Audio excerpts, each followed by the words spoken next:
Jinsi ya kulipa commission kama dereva wa Sasaride. Hatua ya kwanza, anza kwa kufungua application yako ya Sasaride. Hatua ya pili, bonyeza kitufe cha menu kilichopo kwenye kona ya juu. Hatua ya tatu, bonyeza sehemu ya dashboard.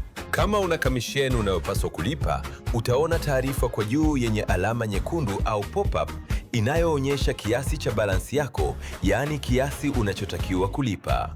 Hatua ya nne, chagua au weka kiasi unachotakiwa kulipa. Baada ya kuweka kiasi cha malipo, weka namba yako ya simu utakayotumia kufanya malipo. Hakikisha namba uliyoweka ni sahihi, kisha bonyeza kitufe cha Pay Now. Baada ya kubonyeza Pay Now, malipo yako yameanzishwa na mfumo unaendelea kuyathibitisha. Baada ya hapo, simu yako itaonyesha pop-up ya USSD ambayo itakuonyesha taarifa za malipo unayofanya. Fuata maelekezo kwenye simu yako ili kuthibitisha malipo. Malipo yamekamilika. Na hivyo ndivyo unavyoweza kulipa kamisheni yako kupitia Sasaride. Ni rahisi, haraka na salama. Asante kwa kuendelea kuwa sehemu ya Sasaride.